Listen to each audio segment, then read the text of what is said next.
برطانوی حکومت نے ان بین الاقوامی طلبہ پر سختی کرنے کے لیے ایک نئی مہم کا آغاز کیا ہے جو اپنا تعلیمی ویزا ختم ہونے کے بعد پناہ کی درخواست کرتے ہیں۔ برطانوی حکومت کی جانب سے ہزاروں غیر ملکی طلبہ سے ٹیکسٹ اور ای میل کے ذریعے رابطہ کیا جا رہا ہے اور انہیں بتایا جا رہا ہے کہ اگر وہ اپنے ویزا کی مدت پوری ہونے کے بعد بھی برطانیہ میں رہیں گے تو انہیں ملک بدر کر دیا جائے گا۔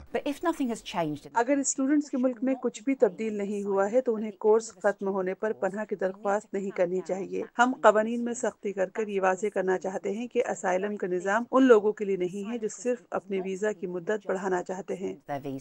دریں اثنا برطانوی حکومت عارضی طور پر ایک ایسی اسکیم کے تحت نئی درخواستیں معطل کر رہی ہے جو پناہ گزینوں کو اپنے خاندان کے افراد کو ملک میں لانے کی اجازت دیتی ہے۔ تازہ ترین اعداد و شمار سے پتہ چلتا ہے کہ جون 2025 کو ختم ہونے والے سال میں پناہ کی درخواست دینے والے 1 لاکھ سے زیادہ افراد میں سے تقریباً 41,100 لوگ ویزا یا کسی دوسری قسم کی اجازت کے ذریعے برطانیہ پہنچے تھے اور ان میں سے 14,800 تعلیمی ویزا پر تھے۔ اس مدت میں پناہ کی درخواست دینے والا یہ سب سے عام ویزا گروپ تھا۔ ہوم آفس کے اعداد و شمار سے پتہ چلتا ہے کہ اس مدت میں پناہ کی درخواست کرنے والی 5 قومیتوں میں پاکستان اور افغانستان شامل ہیں۔ جہاں افغان شہریوں کی درخواستوں میں طالبان کے اقتدار میں آنے کے بعد اضافہ ہوا، وہیں پاکستانیوں کے معاملے میں حالیہ برسوں میں یہ اضافہ زیادہ مستقل ہے۔ جن پاکستانی شہریوں نے پناہ کی درخواست دی تھی ان میں زیادہ تر ایسے لوگ ہیں جو کسی اور ویزا پر برطانیہ آئے تھے۔ مئی میں ہوم آفس نے اعلان کیا تھا کہ وہ ایسے قوانین کو سخت کرنے کا ارادہ رکھتا ہے جن کا مقصد تارکین وطن کو یونیورسٹی میں تعلیم کے بہانے برطانیہ میں داخل ہونے سے روکنا ہے۔